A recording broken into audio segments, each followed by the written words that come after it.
Bom dia, ouvinte! Produzido nos estúdios da Web Rádio Meimei, Garça, São Paulo, Momento Espírita está sendo retransmitido neste momento e pela Web Rádio Nova Alternativa e pela FM Nova Alternativa. São 11 horas e 21 minutos em Garça. Estação outono. Hoje é domingo, 17 de maio de 2026. Agradecemos sua audiência.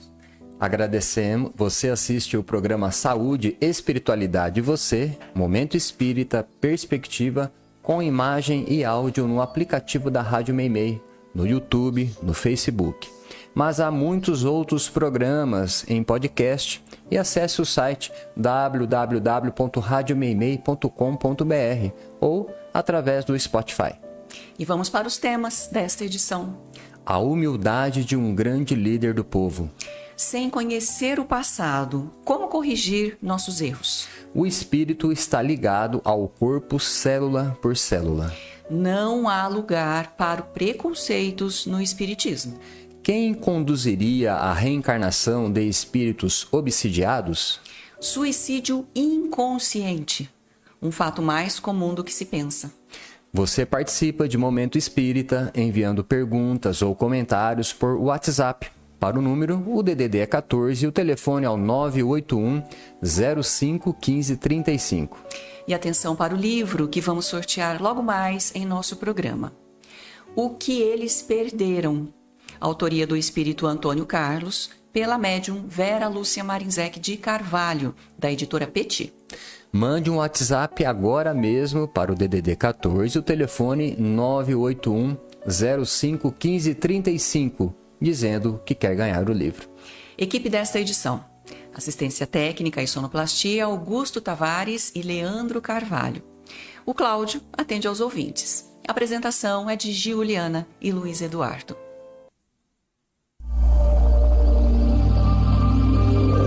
Momento Espírita.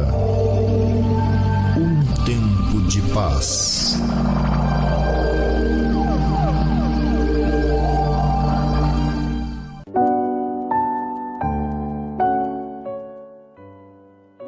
Em 1933, um repórter do New York Times, o maior jornal dos Estados Unidos, foi à Índia para entrevistar o homem que estava mobilizando o povo contra o domínio britânico.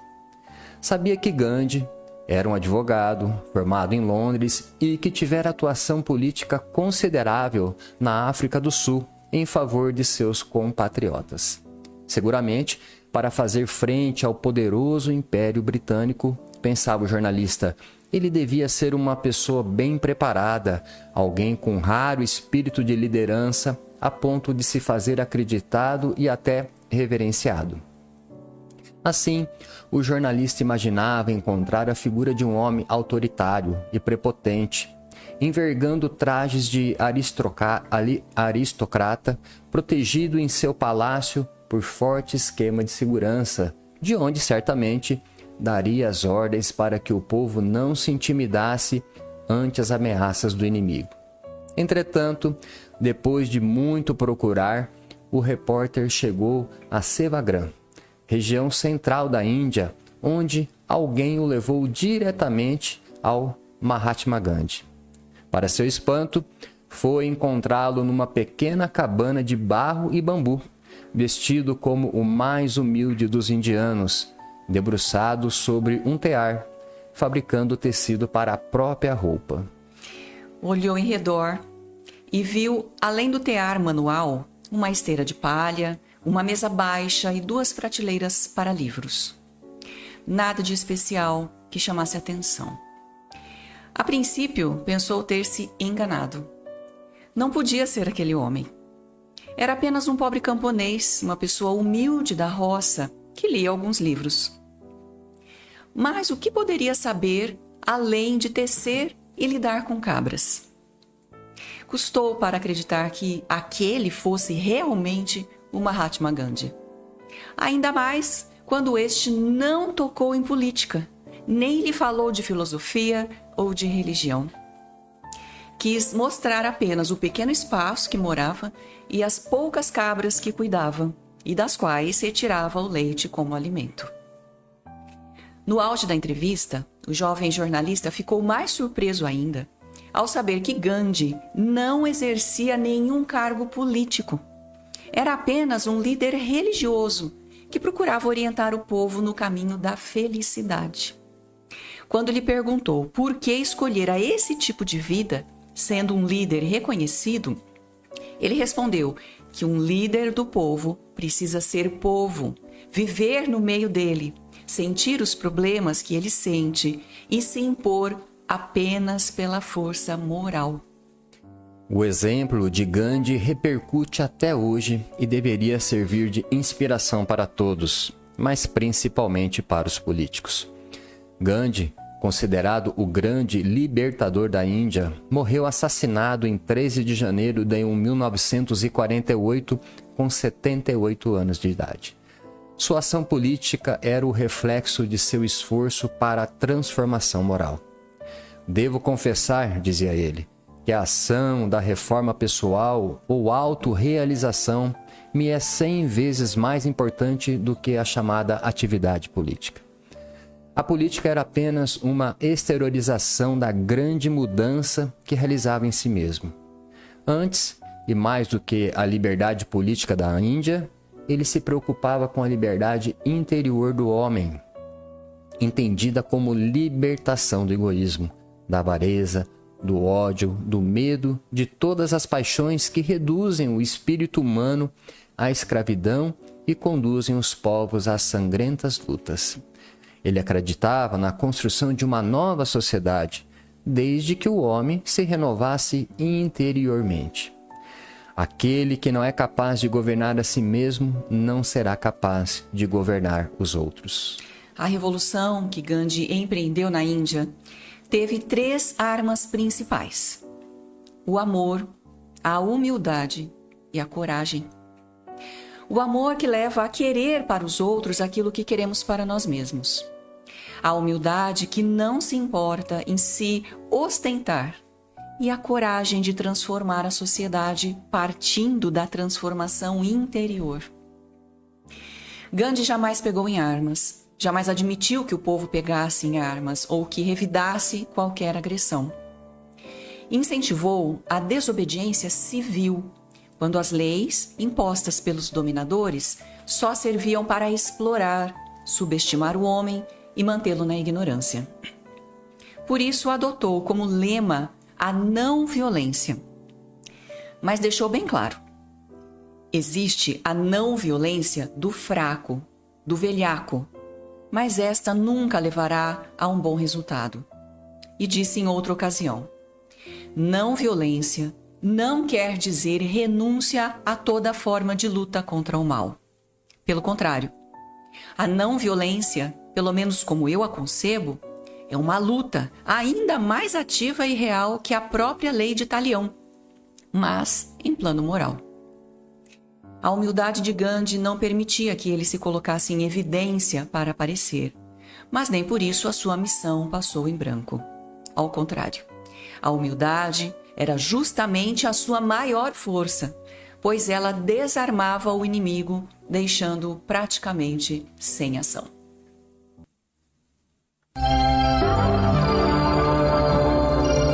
Momento Espírita.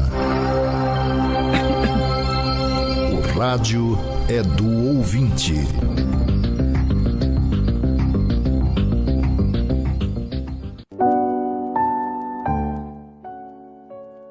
Iniciamos este segmento trazendo para esta edição uma pergunta do Marcelo Luiz Assunção, que diz o seguinte: Os espíritas dizem que esquecemos tudo o que aconteceu na vida passada e que estamos nesta vida para corrigir nossos erros e nos melhorar. Mas esse esquecimento encobre os erros que cometemos, que não vamos ficar sabendo quais foram. Se não sabemos onde erramos, como vamos corrigir? De fato, o esquecimento do passado faz parte desse processo de retorno à vida corporal. Até porque o cérebro da atual encarnação nada tem a ver com o cérebro da encarnação anterior. Desse modo, tudo começa de novo do ponto de vista material, mas o espírito é o mesmo. A ação do espírito se deu inicialmente por meio da carga genética e, ao longo da vida, por ações muito veladas sobre o corpo através da glândula pineal. Pelos genes, porque deles decorrem as principais predisposições do espírito, inclusive tendências próprias da personalidade que teve na vida anterior. Por ações veladas, que geralmente ocorrem durante o período de sono, quando o espírito passa a ter contato com o mundo espiritual, recebendo, inclusive, informações e inspirações pelo inconsciente. No ano passado, a mídia noticiou o resultado de um estudo feito com o genoma de Beethoven, um dos mais destacados compositores da música erudita. Esse estudo concluiu que o gênio do grande músico não decorreu de seus genes. De onde teria vindo? Geralmente, o espírito herda tendências dele mesmo, que se manifestam nessa vida. Alma tranquila ou agitada, pacífica ou agressiva, acomodada ou proativa, cada um traz do passado uma marca de sua personalidade anterior. É desse modo que, conhecendo suas tendências, cada um vai se esforçar por se tornar uma pessoa cada vez melhor, impulsionando seu processo evolutivo. Livro que vamos sortear daqui a pouco. O que eles perderam, autoria do espírito Antônio Carlos, pela médium Vera Lúcia Marinzec de Carvalho, da editora Petit. Mande uma mensagem dizendo que quer ganhar o livro, usando o seguinte contato, o DDD 14 e o telefone é o 981051535. O Cláudio vai atender. Próxima questão do mesmo ouvinte. Li também alguma coisa sobre a desencarnação, mas não entendi por que o espírito se desliga do corpo célula por célula. Se você ler Missionários da Luz, é uma obra de André Luiz, vai se inteirar de como se dá o processo de reencarnação a partir de um caso relatado pelo autor. Trata-se de Segismundo, um espírito arrependido que já ganhara méritos devido ao excelente trabalho que realizou na espiritualidade ou mais especificamente na colônia Nosso Lar. Dedicando ao trabalho, ele, que já estava arrependido do crime que cometera, agora com uma nova visão de vida, chegou à conclusão que ainda faltava reencarnar para se redimir da dívida moral contraída. André Luiz relata o caso de Segismundo com todas as particularidades, considerando que a reencarnação se daria sob a assistência de espíritos qualificados para tanto. Uma particularidade que é interessante citar foi a dificuldade que Segismundo teve para alcançar sua meta. Mesmo assim, André Luiz deixa claro os passos essenciais para qualquer espírito reencarnar quando a escolha parte dele próprio. Segismundo demonstrara sua disposição para retornar à Terra, agora entre pai e mãe que fizeram parte de sua vida anterior. No processo de reencarnação, levantadas as necessidades do espírito, é que se será preparado para a seleção de seu material genético, que vai combinar com o dos pais. O segundo passo foi aproximá-lo dos futuros pais. E isso pode levar meses e até anos, conforme o caso.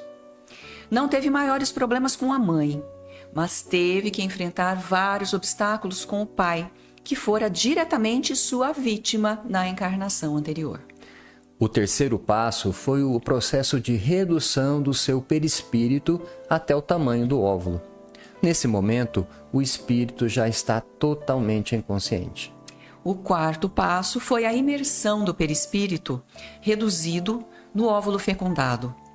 Este é o momento inicial da reencarnação, que vai se desdobrando para outros momentos importantes. Ora, se a primeira ligação do espírito com o mundo físico foi no momento da fecundação, após o que ocorrerá a multiplicação celular, é porque o espírito, desde esse primeiro momento, já é dono de todo o seu corpo. A divisão celular, que vai ocorrer de forma rápida, faz com que, em cada momento da divisão, o espírito esteja atuante, acompanhando todo o processo. Isso explica porque a presença do espírito em cada célula do corpo se dá pelo próprio processo de reencarnação, desde a concepção da célula ovo e sua multiplicação. E livro que vamos sortear logo mais em nosso programa: O que Eles Perderam, autoria do espírito Antônio Carlos, pela médium Vera Lúcia Marinzec de Carvalho, editora Petit. Mande um WhatsApp agora mesmo para o número DDD 14 e o telefone 981 05 15 35, dizendo que quer ganhar o livro. E nosso ouvinte de Veracruz envia-nos a seguinte questão. Prestem atenção. Considerando que muitas instituições religiosas, como a Igreja Católica, demonstram um comportamento seletivo em relação ao conhecimento, utilizando a ciência quando lhes é conveniente, como a bioética ou a arqueologia, e ignorando-a quando ela valida a identidade trans, que a ciência moderna confirma ser uma realidade neurológica e não meramente ideológica, como o Espiritismo se posiciona para evitar essa mesma contradição, levando em conta que o Espiritismo se diz uma fé raciocinada e que o espírito não tem sexo?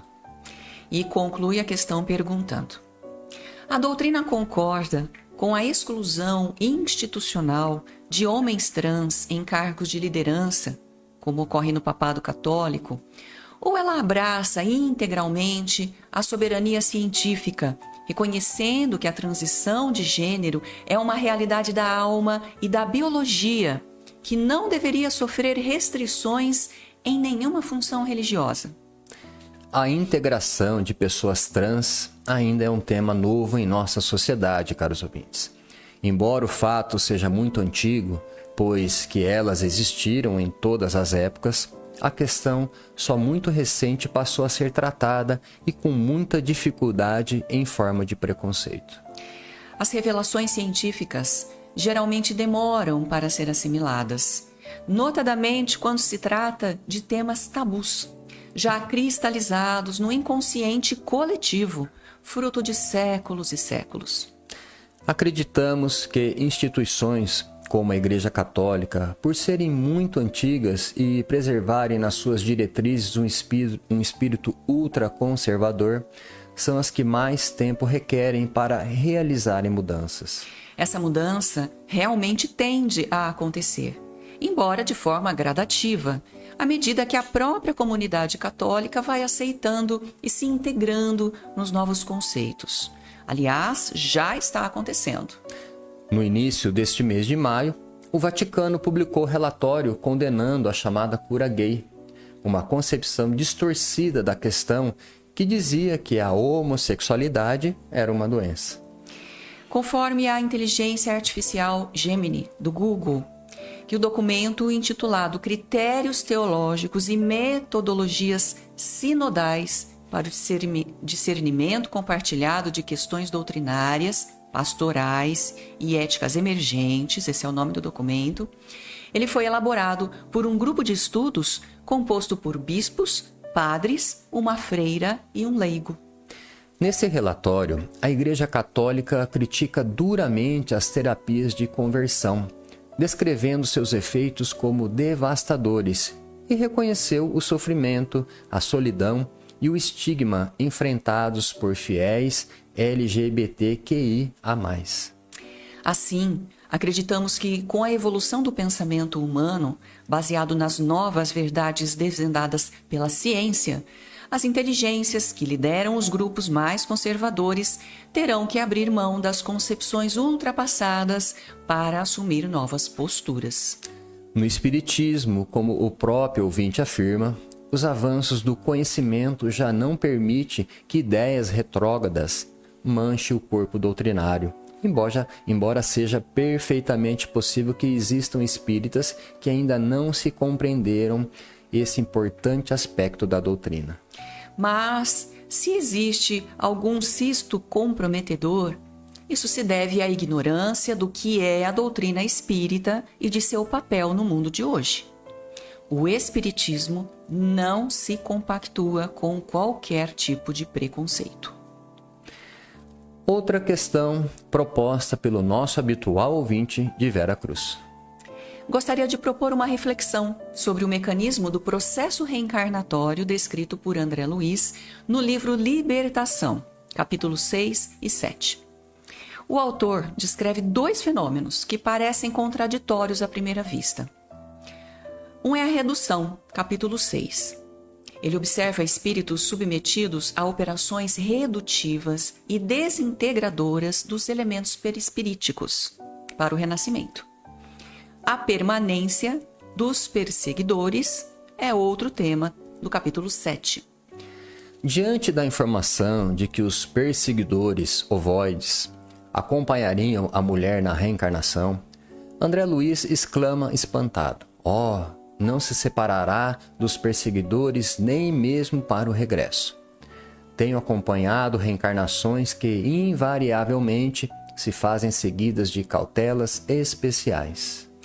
A pergunta é: se o processo de reencarnação exige uma redução tão drástica e a desintegração dos elementos do perispírito, por essa transformação morfológica, não rompe o elo com os ovoides? O que mantém esses perseguidores imantados à mulher desencarnada? Ovoide é uma condição de deformidade do corpo espiritual a que o espírito pode chegar quando cometeu muitos erros, muitos desatinos. Segundo André Luiz, portanto, é um espírito desencarnado de tamanho reduzido, cujo perispírito adquiriu a forma parecida com um ovo, ou seja, perdeu a forma humana. Mas o ovoide não é um ser do outro mundo. É um espírito como nós, que chegou a essa condição inferior. Os ovoides podem ser atraídos por espíritos cuja condição moral é semelhante à sua. Quando o desencarnado está atrelado a um ovoide por laços mentais, sua reencarnação não se dá por mera escolha, mas de acordo com a sua condição moral, o que muitos chamam de reencarnação compulsória. Nesses casos extremos, o processo não ocorre sob a assistência de bons espíritos que não conseguem romper a barreira mental criada por obsessores que acabam conduzindo o processo de reencarnação. Existem muitas coisas a que às vezes não damos o devido valor. A vida, por exemplo.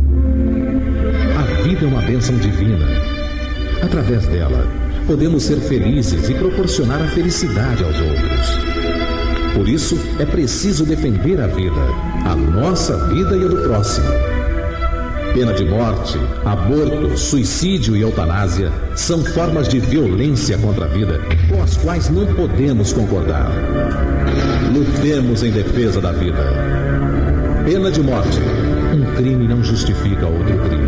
Diga não. Suicídio. Um gesto infeliz. Dê uma chance a você mesmo. Existe sempre alguém para ajudá-lo. Aborto, um ato de covardia. A vítima não pode defender-se.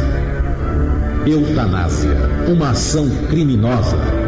Com confiança em Deus e o firme desejo de obedecer suas leis, a vida terá outro sentido. Mensagem em defesa da vida. Apoio. Federação Espírita Brasileira.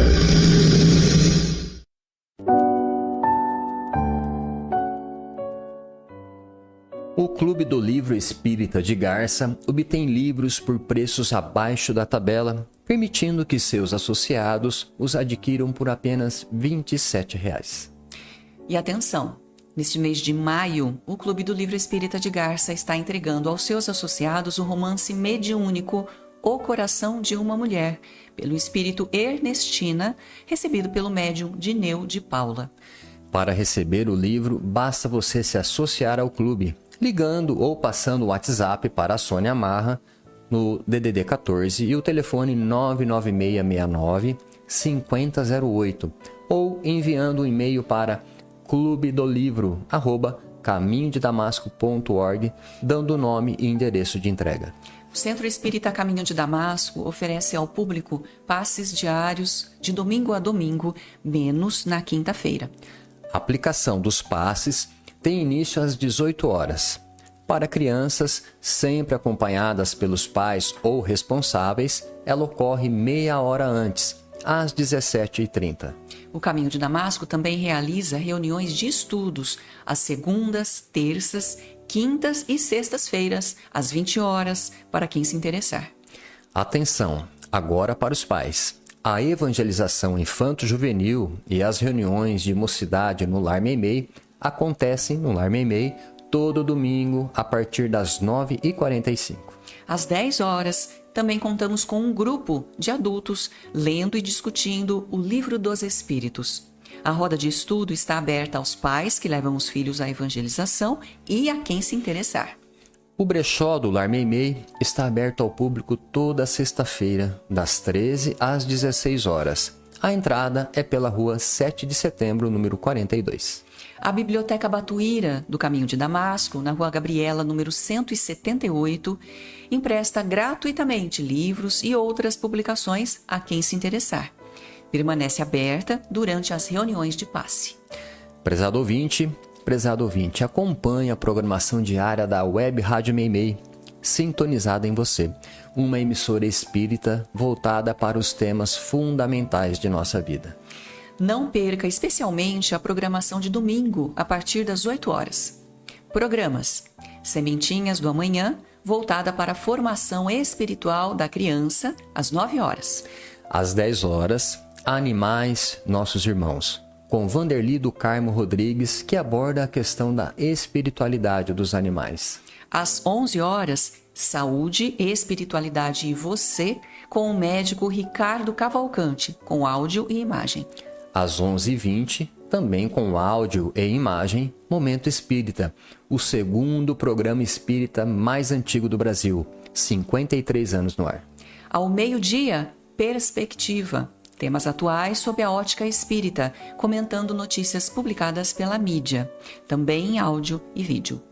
Das 11 às 13 horas, os programas da Rádio Web também são transmitidos pela Web Rádio Alternativa e pela Rádio Alternativa FM 870 kHz. Momento Espírita. Mensagem para a nova era.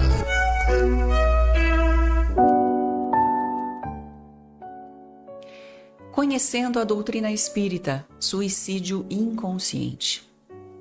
Com este título, Suicídio Inconsciente, o professor Edson Ramos de Siqueira, da Unesp de Botucatu, lançou no ano passado um livro pela editora M, que já está na sua segunda impressão.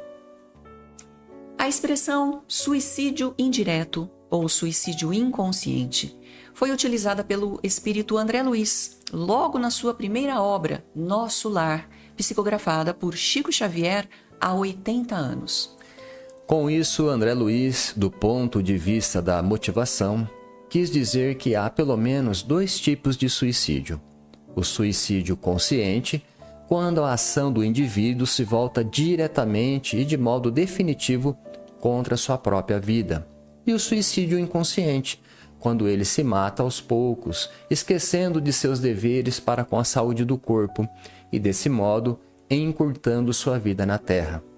Foi o que aconteceu com André Luiz no plano espiritual, quando passou a ser atormentado por vozes de acusação, chamando-o de suicida. Eu, suicida? Ele questionou. Na verdade, André Luiz, quando encarnado, nunca lhe passou pela cabeça qualquer ímpeto de se matar. Mas ele, como médico, deveria saber que tudo o que fez contra sua saúde contribuiu de forma indireta para sua morte prematura. Posteriormente, quando atendido em Nosso Lar, esse ponto lhe foi esclarecido por Clarencio, e ele percebeu então que poderia ter tido uma vida mais longa e de melhor qualidade na Terra. Nós sabemos o quanto nossa vida é preciosa e que, portanto, temos um sério compromisso com ela. Quando nos deixamos levar pelos vícios, como o cigarro, o álcool e as drogas, ou quando nos entregamos aos excessos e a todo tipo de abuso, na verdade, estamos conspirando contra a própria vida e abreviando nossos dias na Terra. Portanto, a leitura da obra Suicídio Inconsciente, de Edson Ramos de Siqueira, é importante para que tomemos consciência disso e assumamos, conosco mesmos, o compromisso de viver mais tempo neste planeta.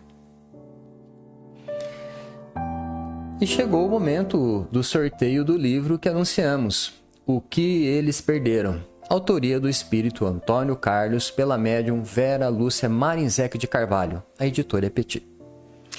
E o livro sai para a ouvinte residente aqui na cidade de Garça, Maria Luísa Batista. Parabéns, Maria Luísa. Pegue seu livro durante a semana e no horário comercial, na loja Leves, na rua Minas Gerais, 148. Caros ouvintes, agradecemos a sua amável audiência e atenção. Se você permanecer na Rádio Meimei, vai assistir na sequência ao programa Perspectiva. Comentários de Maris Carvalho, Vitor Berno e Paulino Oliveira sobre temas atuais sob a ótica espírita. Encerrando esta edição, Momento Espírita deseja a você e a todos saúde e paz. Para encerrar, vamos ouvir uma mensagem espiritual de Chico Xavier.